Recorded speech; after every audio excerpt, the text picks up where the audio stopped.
ఆకాశవాణి ప్రాంతీయ వార్తలు చదువుతున్నది మొక్కపాటి లక్ష్మీ నాగమాధురి. ముఖ్యాంశాలు: దేశంలోని 1 కోటి ఇళ్లపై రూఫ్ టాప్ సోలార్ వ్యవస్థను ఏర్పాటు చేసే లక్ష్యంతో ప్రధానమంత్రి సూర్యోదయ్ యోజనను ప్రధానమంత్రి నరేంద్ర మోదీ ప్రకటించారు. తమ ప్రభుత్వం మహిళా సాధికారతకు పెద్దపీట వేస్తోందని ముఖ్యమంత్రి వైఎస్ జగన్మోహన్ రెడ్డి పేర్కొన్నారు. దేశ రాజధాని ఢిల్లీలో జరిగే గణతంత్ర దినోత్సవ కవాతులో రాష్టం ప్రదర్శించనున్న విద్యారంగానికి సంబంధించిన శకటం సిద్దమైంది. విశాఖపట్నం కేంద్రంగా సౌత్ కోస్ట్ రైల్వే జోన్ నిర్మాణానికి కేంద్ర ప్రభుత్వం అనుమతి ఇచ్చిందని అనకాపల్లి పార్లమెంటు సభ్యురాలు డాక్టర్ బివి సత్యవతి తెలిపారు. ప్రధానమంత్రి నరేంద్ర మోదీ తన మనసులోని భావాలను ఆకాశవాణి ద్వారా దేశ ప్రజలతో పంచుకునే మన్ కీ బాత్ కార్యక్రమం ఈ నెల 28వ తేదీ ఆదివారం ప్రసారమవుతుంది. వార్తల వివరాలు: దేశంలో మధ్యతరగతి కుటుంబాల వారికి విద్యుత్ బిల్లులు భారం కాకూడదన్న ఉద్దేశంతో ప్రధానమంత్రి సూర్యోదయ యోజన అనే కొత్త పథకాన్ని ప్రధానమంత్రి నరేంద్ర మోదీ ప్రకటించారు. ఈ పథకం కింద 1 కోటి కుటుంబాల ఇళ్లకు రూఫ్ టాప్ సోలార్ వ్యవస్థలను అందుబాటులోకి తీసుకొస్తామని ఆయన సామాజిక మాధ్యమంలో పేర్కొన్నారు. దేశవ్యాప్తంగా పేద మధ్యతరగతి ప్రజలకు విద్యుత్ బిల్లుల భారం తగ్గించడానికి, ఇంధన రంగంలో భారతదేశం స్వయం సమృద్ది సాధించడానికి ఈ పథకం దోహదం చేస్తుందని ప్రధానమంత్రి పేర్కొన్నారు. ఈరోజు నేతాజీ సుభాష్ చంద్రబోస్ జయంతిని పరాక్రమ్ దివస్గా జరుపుకుంటున్న సందర్భంగా రాష్టపతి ద్రౌపది ముర్ము ఆయనకు నివాళులర్పించారు. భారతదేశ స్వాతంత్ర్యం కోసం నేతాజీ అసాధారణమైన నిబద్దతను ప్రదర్శించారని సామాజిక మాధ్యమంలో రాష్టపతి కొనియాడారు. బ్రిటిష్ పాలనకు వ్యతిరేకంగా నిర్భయంగా పోరాడేందుకు నేతాజీ చూపిన అసమాన ధైర్యం, తేజస్సు భారతీయులను ప్రేరేపించాయని, దేశం ఎప్పుడూ కృతజ్ఞతతో సుభాష్ చంద్రబోస్ను స్మరించుకుంటుందని రాష్టపతి పేర్కొన్నారు. పరాక్రమ్ దివస్ సందర్భంగా దేశ ప్రజలకు ప్రధానమంత్రి నరేంద్ర మోదీ శుభాకాంక్షలు తెలిపారు. ఈరోజు నేతాజీ సుభాష్ చంద్రబోస్ జయంతి సందర్భంగా దేశం ఆయన జీవితాన్ని, ధైర్యాన్ని గౌరవిస్తోందని సామాజిక మాధ్యమంలో ప్రధానమంత్రి పోస్ట్ చేశారు. దేశ స్వాతంత్ర్యం పట్ల నేతాజీ చూపిన అచంచలమైన అంకితభావం స్ఫూర్తిదాయకమని నరేంద్ర మోదీ నివాళులర్పించారు. నేతాజీ సుభాష్ చంద్రబోస్ జయంతిని పురస్కరించుకుని ఈరోజు సాయంకాలం ఢిల్లీలోని ఎర్రకోట వద్ద జరిగే పరాక్రమ్ దివస్ వేడుకల్లో ప్రధానమంత్రి నరేంద్ర మోదీ పాల్గొంటారు. నేతాజీ సుభాష్ చంద్రబోస్ జయంతిని 2021 నుండి పరాక్రమ్ దివస్గా జరుపుకుంటున్నాం. ఈ సందర్భంగా నేతాజీ సుభాష్ చంద్రబోస్ నాయకత్వం వహించిన ఆజాద్ హింద్ ఫౌజ్కు చెందిన ఛాయాచిత్ర ప్రదర్శనతో పాటు ఆయనకు సంబంధించిన పత్రాలను ప్రదర్శిస్తారు. ఈ వేడుకలు జనవరి 31 వరకు కొనసాగనున్నాయి. ఈ రోజు నుంచి 31వ తేదీ వరకు జరగనున్న భారత్ పర్వ్ను కూడా ప్రధానమంత్రి ప్రారంభించనున్నారు. తమ ప్రభుత్వం మహిళా సాధికారతకు పెద్దపీట వేస్తోందని ముఖ్యమంత్రి వైఎస్ జగన్మోహన్ రెడ్డి పేర్కొన్నారు. 4వ విడత వైఎస్సార్ ఆసరా కార్యక్రమాన్ని ఈరోజు అనంతపురం జిల్లా ఉరవకొండలో ఆయన లాంఛనంగా ప్రారంభించారు.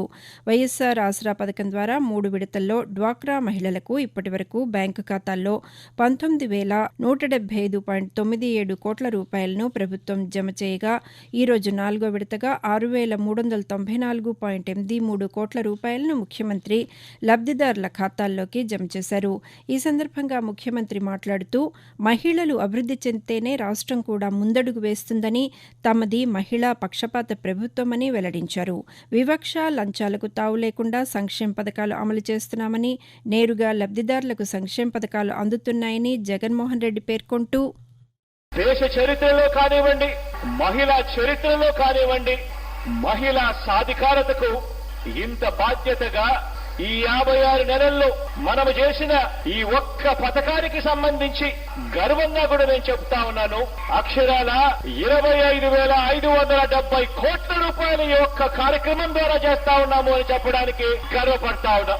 అక్కచెల్లెమ్మను ముందడుగులో ఉంటే రాష్ట్రం కూడా ముందడుగులో ఖచ్చితంగా ఉంటుంది. ప్రాజెక్టు చీతాలో భాగంగా నమీబియా నుంచి భారత్కు తీసుకొచ్చిన జ్వాల అనే చీతా 3 పిల్లలకు జన్మనిచ్చినట్లు కేంద్ర పర్యావరణ, అటవీ శాఖ మంత్రి భూపేంద్ర యాదవ్ తెలిపారు. మధ్యప్రదేశ్లోని కూనో జాతీయ వన్యప్రాణి కేంద్రంలో క్రమంగా చీతాల సంఖ్య పెరుగుతోందని, ఆశా అనే చీతా 3 పిల్లలకు జన్మనిచ్చిన 3 వారాల్లో మరో చీతా కూడా ప్రసవించడం విశేషమని పేర్కొన్నారు. భారత్లోని వన్యప్రాణులు వృద్ధి చెందుతున్నాయని, వన్యప్రాణి సంరక్షణ అధికారులకు అభినందనలని కేంద్ర మంత్రి సామాజిక మాధ్యమంలో పోస్ట్ చేశారు.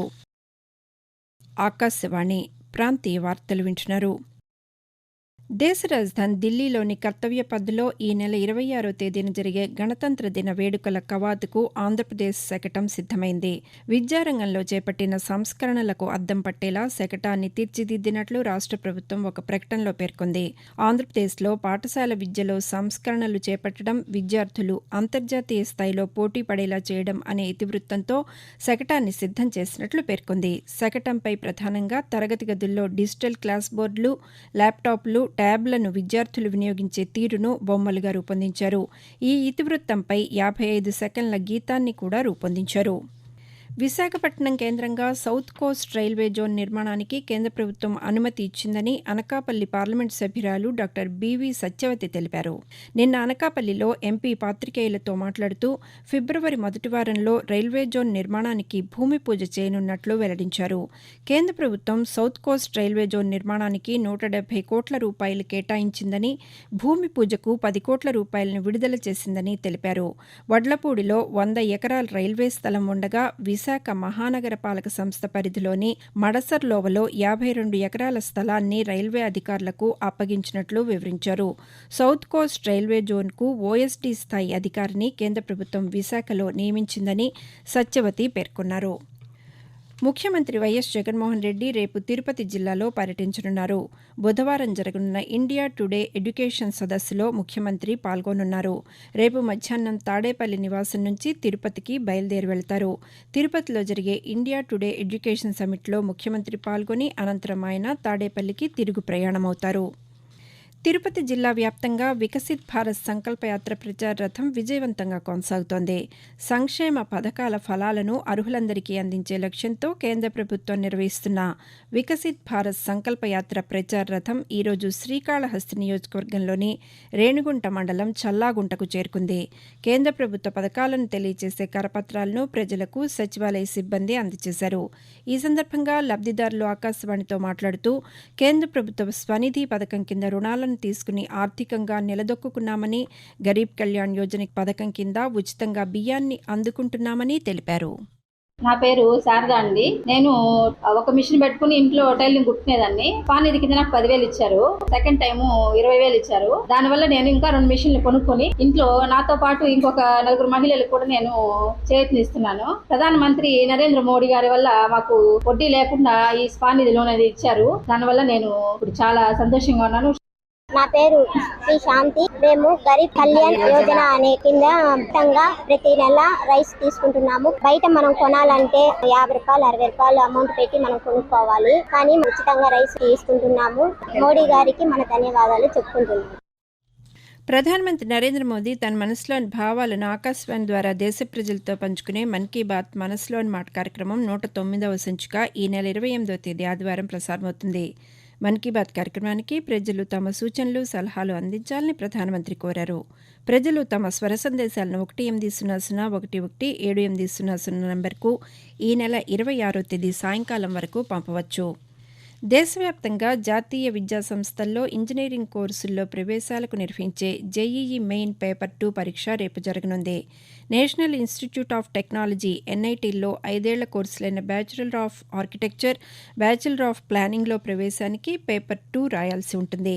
ఈ నెల 24, 27, 29, 30, 31 ఫిబ్రవరి 1న జేఈఈ మెయిన్ పరీక్షలు జరుగుతాయి. కాగా తొలి రోజు పేపర్ 2 పరీక్ష నిర్వహిస్తారు. మిగిలిన 5 రోజుల పాటు బీటెక్ కోర్సుల్లో చేరేందుకు పేపర్ 1 పరీక్ష నిర్వహిస్తారు. 2 పేపర్లకు కలిపి దేశవ్యాప్తంగా ఈసారి రికార్డు స్థాయిలో 12.30 లక్షల మందికి పైగా దరఖాస్తు చేసుకున్నారు.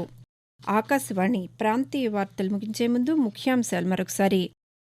దేశంలోని 1 కోటి ఇళ్లపై రూఫ్ టాప్ సోలార్ వ్యవస్థను ఏర్పాటు చేసే లక్ష్యంతో ప్రధానమంత్రి సూర్యోదయ్ యోజనను ప్రధానమంత్రి నరేంద్ర మోదీ ప్రకటించారు. తమ ప్రభుత్వం మహిళా సాధికారతకు పెద్దపీట వేస్తోందని ముఖ్యమంత్రి వైఎస్ జగన్మోహన్ రెడ్డి తెలిపారు. దేశ రాజధాని ఢిల్లీలో జరిగే గణతంత్ర దినోత్సవ కవాతులో రాష్ట్రం ప్రదర్శించనున్న విద్యారంగానికి సంబంధించిన శకటం సిద్దమైంది.